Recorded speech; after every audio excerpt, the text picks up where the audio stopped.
বছরের শুরুতেই কেউ যদি ঘুরতে যাবে ভাবো, তাহলে আমাদের মতন এরকম একটা ছোট্ট বাইক ট্রিপ করতেই পারো। কিন্তু আমাদের এটা ছোট্টই হওয়ার কথা ছিল 4 দিনের, কিন্তু সেটা হয়ে গেছে 6 দিনের, যাওয়া আসা মিলিয়ে।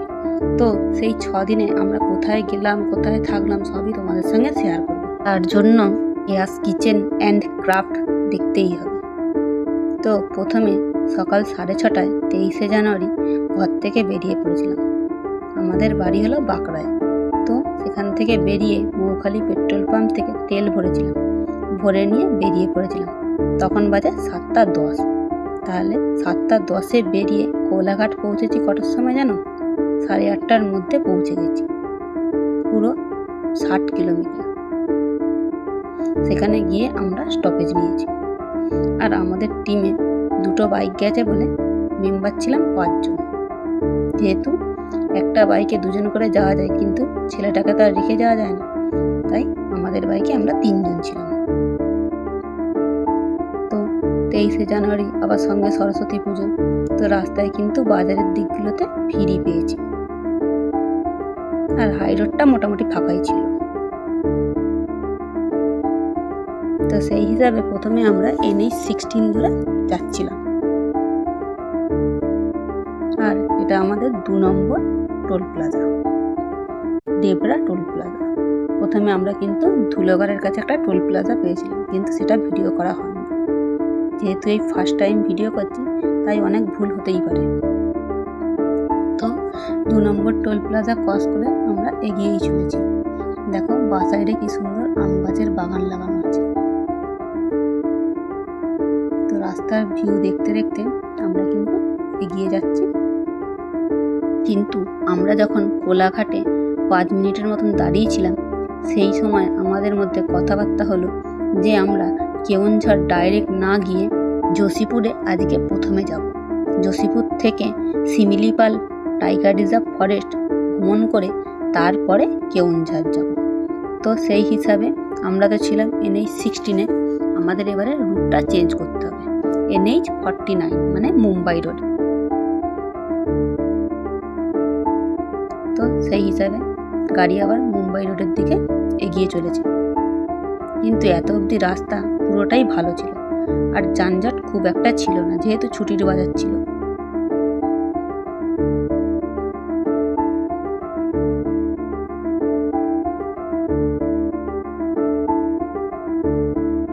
আমরা কিন্তু খুব বেশি জায়গায় স্টপেজ দিই, সেই যে কোলাঘাটে দিয়েছিলাম তারপরে কিন্তু এখনো অবধি কোনো স্টপেজ দিইনি। আর আমাদের আজকের দিনের যে পুরো যাত্রাটা হয়েছিল 267 কিলোমিটার। হাওড়া টু যোশীপুর গেছি। যোশীপুর যেতে যতটা টাইম লেগেছে, তারপরে বিকেল টাইমটা আমরা একটুখানি ঘুরে কাটিয়েছি 10 কিলোমিটার মতো।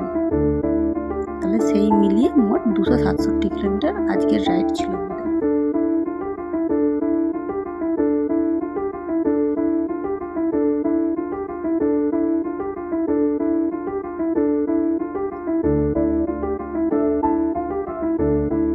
অনেকদিন পরে তাও আবার বাইক রাইডে বেরিয়েছি।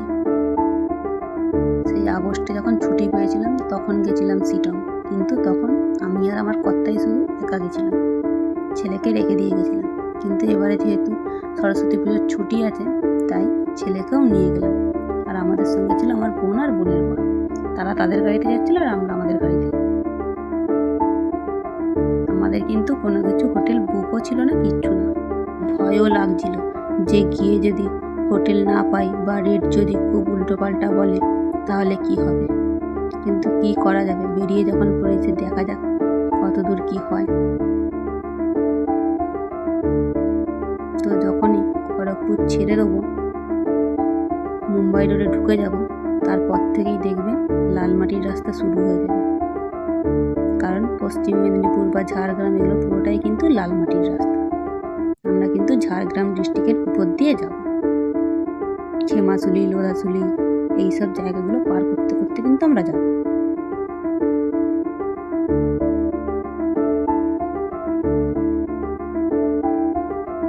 আর বাইকে যেহেতু 3 জন ছিলাম, ভয়ও লাগছিল, কারণ বাইকে 2 জনের বেশি যাওয়ার নিয়ম নেই। কিন্তু গাড়ির সব রকম কাগজপত্রই ঠিকঠাকই ছিল, শুধু দুজনের জায়গায় যা তিনজন। দেখো লালমাটির রাস্তা কিন্তু শুরু হয়ে গেছে।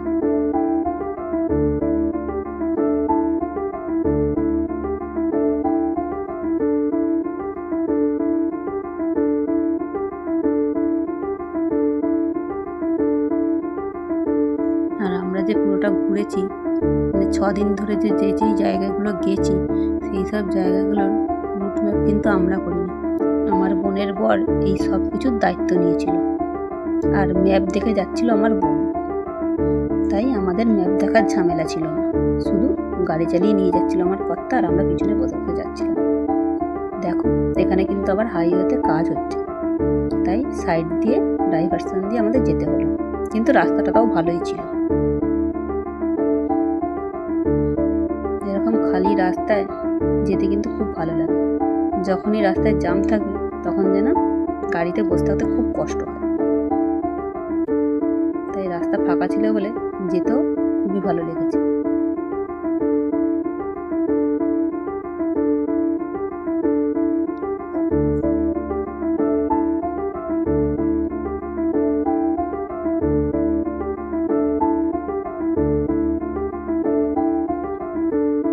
ঝাড়গ্রাম ডিস্ট্রিক্টে আমরা ঢুকেই গেছি। দেখো শালবনের জঙ্গল শুরু হয়ে গেছে। পশ্চিম মেদিনীপুরেও আছে, ঝাড়গ্রামেও আছে, সব জায়গাতে রাস্তার ধারে শুধু শালবন আর শালবন। যেন সব গাছগুলো কি সুন্দর একটার পর একটা দাঁড়িয়ে আছে। কিন্তু এখন যেহেতু শীতকাল, তাই গাছের পাতাগুলো কিন্তু লালচে হয়ে গেছে। বর্ষাকালে হলে সেটা কিন্তু সবুজই হতো, তখন এত ধুলো উঠতো না। এই টাইমে গেছি যে এত রাস্তায় ধুলো উঠছিল যে আমাদের জামা কাপড়ের অবস্থা খুবই খারাপ হয়ে গেছিল।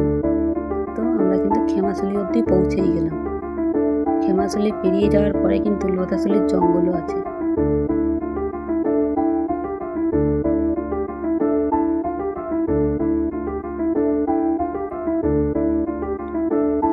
আজকের যাত্রাপথের এটা আমাদের 3 নম্বর টোল প্লাজা। খেমাশুলি পেরিয়ে যাওয়ার পরে এই টোল প্লাজাটা আমরা পেয়েছি।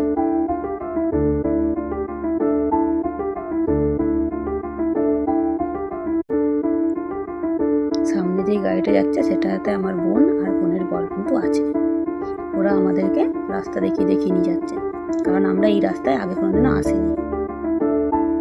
আমরা গাড়ি নিয়ে যতবারই গেছি, পুরীর দিকে গেছি NH-16 ধরে, কিন্তু এই রুটে আসিনি। তাই ওরাই আমাদের গাইড করে নিয়ে যাচ্ছে। তো 3 নম্বর টোল প্লাজা ক্রস করে দিলাম।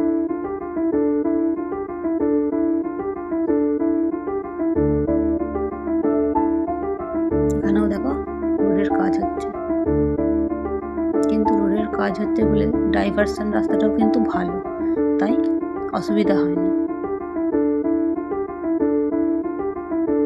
কিন্তু পরে যে খারাপ রাস্তা পাবো না তার কোনো মানে নেই, খারাপ রাস্তা পেতেই পারি। দেখো লোধাশুলির জঙ্গল কিন্তু চলে এলো। দু সাইডে যেন গাছগুলো কি সুন্দর দাঁড়িয়ে আছে, তার মাঝখান দিয়ে আমরা যেন চলেই যাচ্ছি। জঙ্গল আর শেষ হচ্ছে না।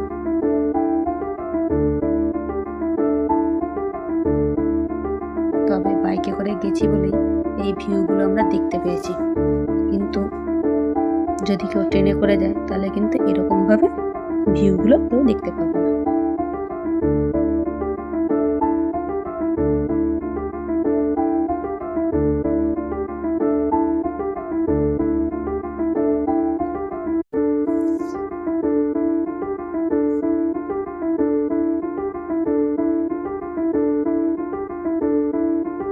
দেখো এখনো কিন্তু জঙ্গল শেষ হয়নি, আর আমরা কিন্তু কোনো জায়গায় স্টপেজও নিইনি। প্রথম দিন যাচ্ছি তো, তার জন্য এনার্জিটা ভালোই আছে, তাই আমরা এগিয়েই যাচ্ছি।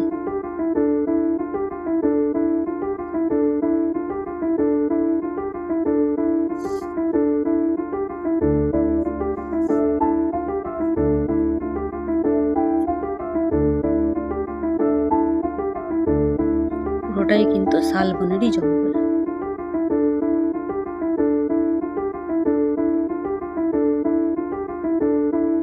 জঙ্গল পেরিয়ে গিয়ে আমরা স্টপেজ নেবো, কারণ সকাল থেকে কিচ্ছু খাওয়া হয়নি। সেই সকালে যখন বেরিয়েছি তখন যা চা খেয়ে বেরিয়েছি, তার জন্য যখন ধারিশোলের কাছে এলাম, এখানে এই দোকানটা দেখতে পেয়ে আমরা এখানে টিফিন করতে বসলাম। এটা আমরা এসেছি 110 কিলোমিটার টানা, মানে কোলাঘাট থেকে এটার দূরত্ব হচ্ছে 110 কিলোমিটার। এখানে এসে আমরা স্টপেজ নিয়েছি, এখানে আমাদের টিফিনও খেয়েছি, চাটাও খেয়েছি, খেয়ে আধা ঘন্টা মতো রেস্ট নিয়েছি, নিয়ে আবার 11:30টার সময় গাড়ি স্টার্ট দিয়েছি।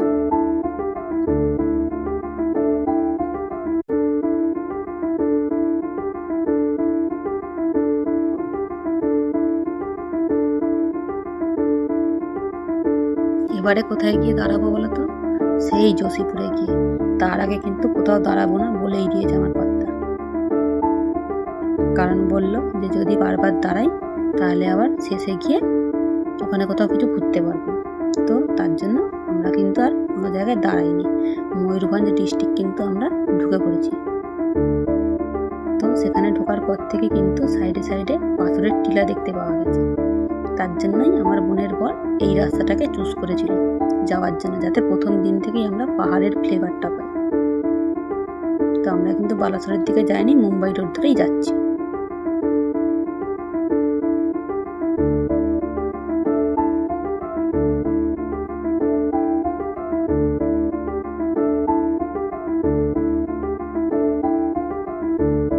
দেখো এখনো যোশীপুর দেখাচ্ছে 73 কিলোমিটার।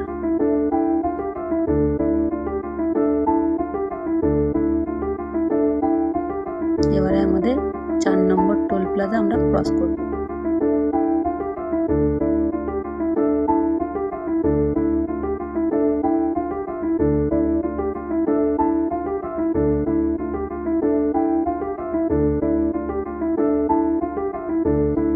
দেখো দূরে কিন্তু পাহাড় দেখা যাচ্ছে, তাই আমার ছেলে ক্যামেরা করতে শুরু করে দিয়েছে। দেখো বাঁ সাইডে কিন্তু দেখা যাচ্ছে।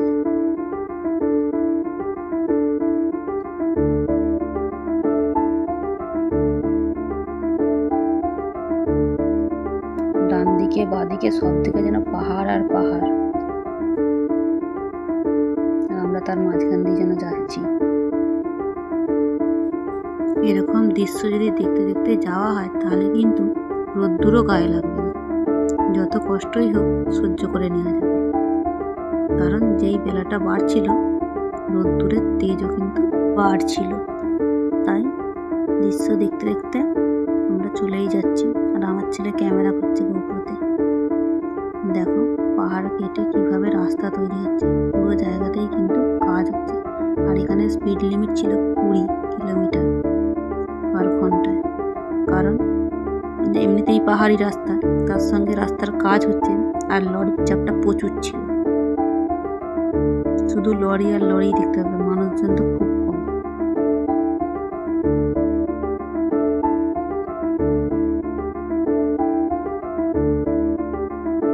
এরকম ভালো রাস্তা দিয়ে যেতে খুবই ভালো লাগে,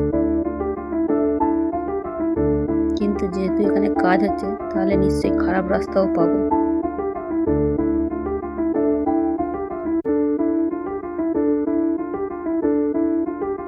দেখ কত বড় বড় পাহাড়ের পাথর পড়ে আছে ভেঙে ভেঙে, যদিও বা রাস্তার কাজ হচ্ছে।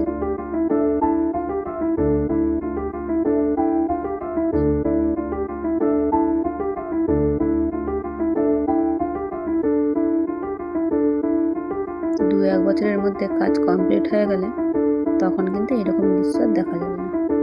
তো আমরা যেতে যেতে 5 মিনিটের মতন একটা মন্দির দেখতে পেয়ে দাঁড়িয়ে পড়েছিলাম, কিন্তু মন্দিরটার নাম কি তা জানি না, কিন্তু এখানে লোকজন ভালোই ছিল দেখলাম।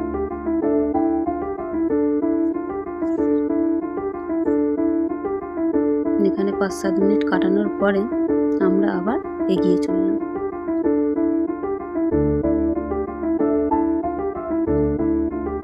আমরা কিন্তু উড়িষ্যার মধ্যে প্রবেশ করে গেছিলাম, ময়ূরভঞ্জ ডিস্ট্রিক্টের উপর দিয়ে আমরা কিন্তু যাচ্ছি।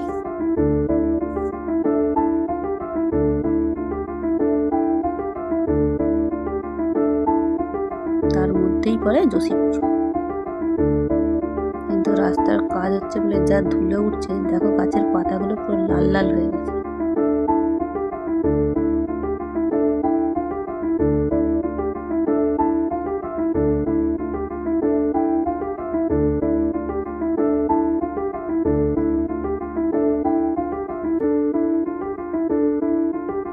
শুধু লরি আর লরি দেখা যাচ্ছে, কিন্তু ফুল দামে কাজ হচ্ছে। যেরকম আমাদের সাঁতরাগাছিতে কাজ হচ্ছে সেরকম ওখানেও কাজ হচ্ছে। দেখো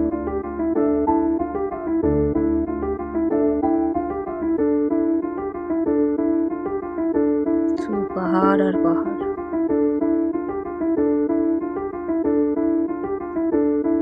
তো প্রথমেই বললাম কিছু খারাপ রাস্তা থাকবে, তারপরে ভালো রাস্তা থাকবে। দেখো আবার ভালো রাস্তাতে চলে এসেছি। এখন কিন্তু আর পাহাড় দেখতে পাচ্ছি না, আবার কিছুক্ষণ পরে দেখতে পাবো।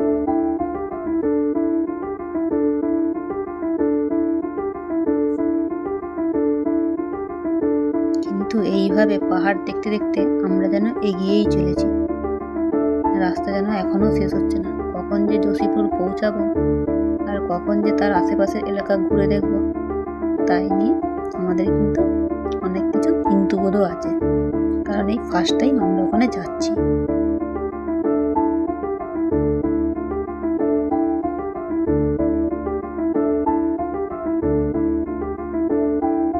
তারপরে আবার হোটেল পাবো নাকি সেটাও একটা ব্যাপার।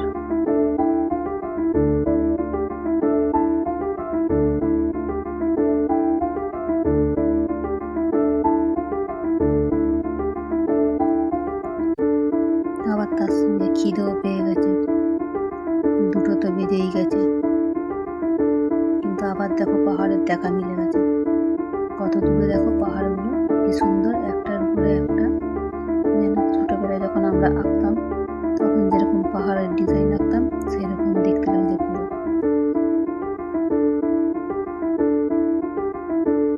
তো এরকম দৃশ্য দেখতে দেখতে আমরা কিন্তু এগিয়েই চললাম।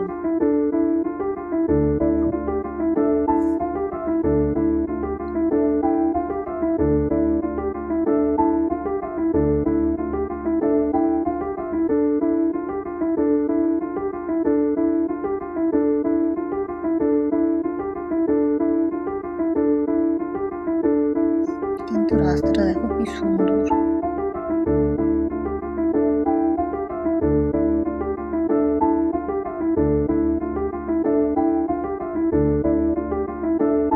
তাই বাইকে কষ্ট থাকলেও এই যে সুন্দর দৃশ্যগুলো দেখা যাচ্ছে, তার জন্য এইটুকুনি কষ্ট করে নেওয়াই যায়।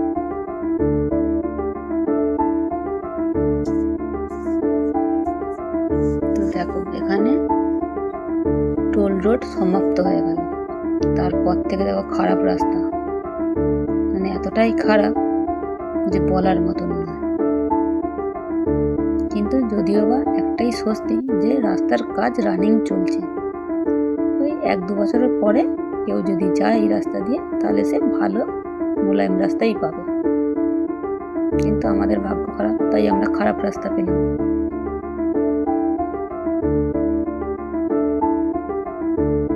তাও তো এটা সমতলে, যদি এরকম রাস্তা যখন শিটং গেছিলাম তখন পাহাড়ি এলাকার মধ্যে পেয়েছিলাম, তখন দুজনে ছিলাম বলে তাও সামলে গেছি। ওইসব রাস্তায় 3 জনে যাওয়া যেতই না, কিন্তু এখানে ঢালটা সেরকম নেই বলে পাহাড়ের, তাই এটাতে 3 জনে গেলাম।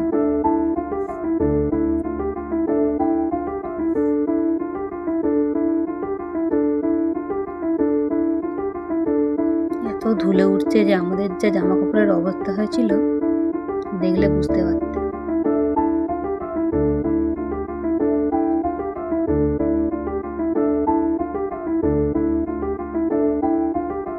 সব ধুলো উড়িয়ে দিয়ে চলে যাচ্ছে।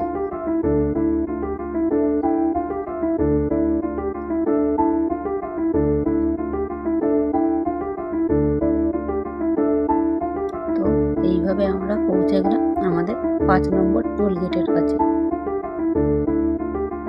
কিন্তু বাইকের যেহেতু টোল লাগে না, তাই আমরা সাইড দিয়ে বেরিয়ে যাচ্ছি প্রত্যেকবারের মতো। এটা একদিকে কিন্তু সুবিধা। আজকের দিনে এই 5টা টোলেই আমাদের কাজ শেষ হয়ে যাবে। আর কোনো টোল প্লাজা পড়বে না আমাদের আজকের যাত্রাপথে।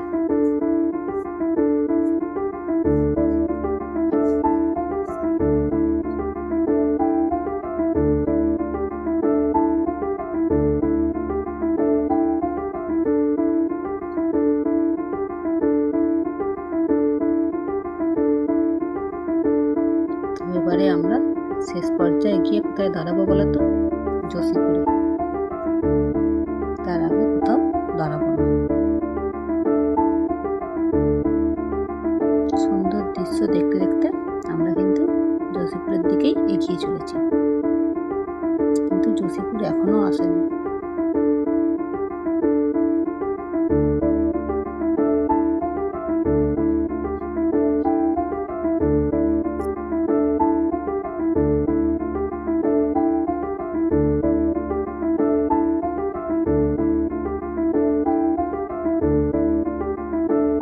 তারপর ফাইনালি যোশীপুর পৌঁছে গেছি। যোশীপুরে পৌঁছে গিয়ে ডান দিকে যেই লজটা দেখতে পেলে সেই লজেই আমরা রুম নিয়েছিলাম, 2টো রুম। পার ডের ভাড়া ছিল 600 টাকা করে। আমরা যখন পৌঁছেছিলাম তখন বাজে 2:30টা, তাই রুমে লাগেজ রেখে দিয়ে হাত মুখ ধুয়েই বেরিয়ে পড়েছিলাম খাবার খাবো বলে। তো বাস স্ট্যান্ডে গিয়ে খাবার খেয়ে দিয়ে আমরা গেছিলাম শিমিলিপাল যে অফিসটা আছে ফরেস্টের, সেই অফিসে। কারণ আমরা যখন খাচ্ছিলাম সেই টাইমে আমরা অনলাইনে টিকিট বুক করেছিলাম। কিসের টিকিট বলো তো? শিমিলিপাল ওয়াইল্ড লাইফ সাফারির।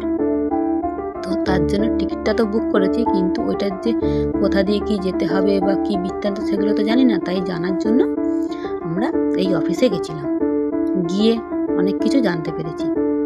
তো প্রথমেই এখানে সব রেট চার্ট লাগানোই ছিল যে কতটা কি মানে পার্সন পিছু কত করে ভাড়া পড়বে এন্ট্রি ফি।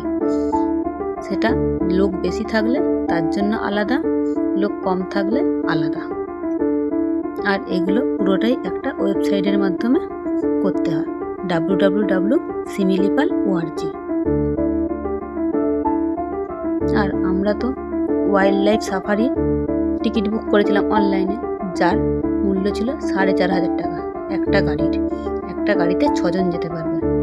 কিন্তু যখন আমরা অফিসে গেলাম, গিয়ে জানতে পারলাম যে আমরা গুড়গুড়িয়া থেকে যে ঢুকবো সেই এন্ট্রান্স পয়েন্ট হচ্ছে যোশীপুর থেকে 37 কিলোমিটার, কিন্তু ওখানে বাইক যাবে 10 কিলোমিটার পর্যন্ত। তারপরে যে 17 কিলোমিটার পর্যন্ত এরিয়া, সেখানে বাইক যাওয়া যাবে না।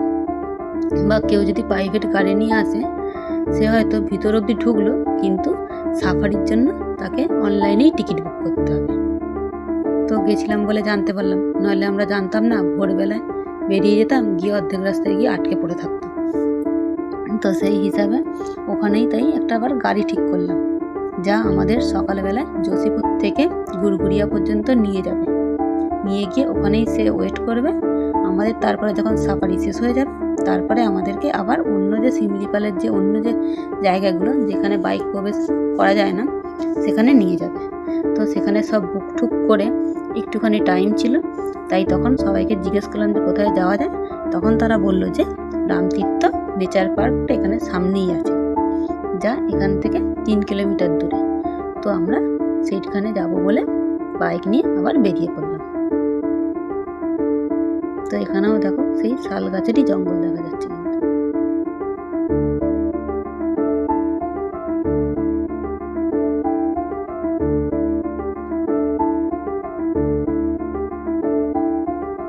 তো এখানেও এন্ট্রি ফি আছে, বাইক রাখার জন্য আলাদা চার্জ নিল। আবার তারপরে আমরা যে ভিতরে ঢুকবো তার জন্য এন্ট্রি ফি 10 টাকা করে নিল, আর বাইক রাখার জন্য নিয়েছিল 20 টাকা করে।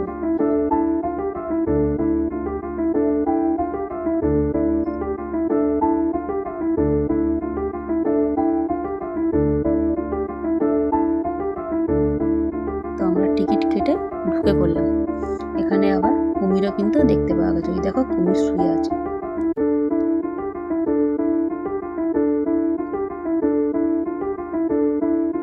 তারপরে আবার জঙ্গলে দেখলাম শুয়োর ঘুরে বেড়াচ্ছে।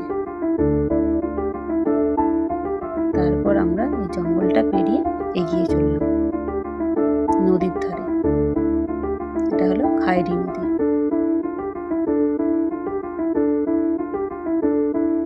এইসব জায়গায় লোকে কিন্তু পিকনিক করতেও আসে, নিরিবিলিতে সময় কাটানোর জন্য খুব ভালো জায়গা। তো আমরাও তাই নদীর ধারের দিকে যেতে শুরু করলাম।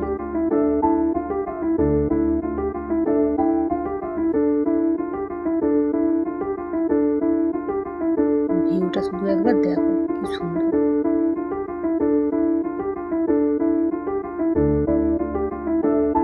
আমার ছেলেও ক্যামেরা করতে করতে যাচ্ছে, দেখো।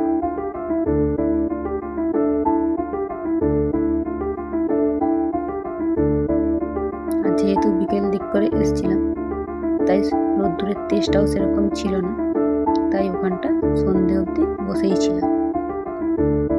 সানসেটটা আমরা ওখানে বসে থেকেই দেখলাম। আর এই পার, আমরা যে এই পারে দাঁড়িয়েছিলাম, এই পার থেকে ওই পারে যে মন্দিরটা আছে রাম ঠাকুরের, সেখানে অবধি আমরা যেতে পারিনি, কারণ মাঝখানের রাস্তাটা ভেঙে গেছে। তাই এই পারের লোক ওই পারে যেতে পারবে না, আর যারা ওই সাইড দিয়ে ঢুকবে তারা আবার এই সাইডে আসতে পারবে না। তাই আমরা ওই দিকে আর যেতে পারিনি। পুরো সন্ধ্যেবেলাটা এখানেই কাটিয়ে দিলাম। তারপরে রুমে এসে খেয়ে দিয়ে রেস্ট নিয়ে তারপরের দিনে যে কোথায় বেরোবো তার সব লাগেজ রেডি করে, আর ওখানে যখন যাওয়া হবে শিমিলিপাল ফরেস্টে, তখন কিন্তু অনেক কিছু নিয়ে যাওয়া যাবে না, মানে খাবার দাবার, কারণ ওখানে প্লাস্টিক ফেলা যাবে না।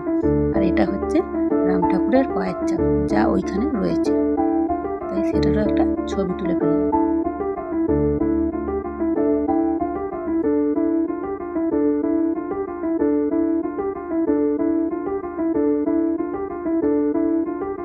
তাহলে আজকে যে সকাল থেকে বেরিয়েছিলাম জসিপুরের উদ্দেশ্যে, তো জসিপুর পৌঁছে শুধুমাত্র দুটো কাজ হলো। একটা হলো আমাদের যে কনফিউশনগুলো ছিল সেগুলো দূর হলো, আর হচ্ছে রামতীর্থ নেচার ক্যাম্পে এসে বিকেলটা আমরা নিরিবিলিতে সময় কাটালাম। তো এর পরের দিনকে কি কি করেছি সেটা যদি জানতে চাও, তাহলে আমার চ্যানেলটাকে সাবস্ক্রাইব করে রাখতে পারো, কারণ এটা হলো ডে 1, এরপরে ডে 2, ডে 3, ডে 4, ডে 5 পরপরই ছাড়বো। আর যদি কোনো কিছু জিজ্ঞাসা থাকে তাহলে সেটাও কমেন্টে জানাতে পারো, যতটা পারবো আমি উত্তর দেওয়ার চেষ্টা করব। আর প্রথমবার করেছি, তো ভুলভ্রান্তি যদি কিছু হয়ে থাকে তো ক্ষমা করে দিতেই পারো। তো এখানে আমরা সারা সন্ধ্যেটা বসে সানসেটটা দেখলাম, দেখে তারপরেই কিন্তু রুমে ফিরলাম। তো আজকের মতন এখানেই শেষ করলাম।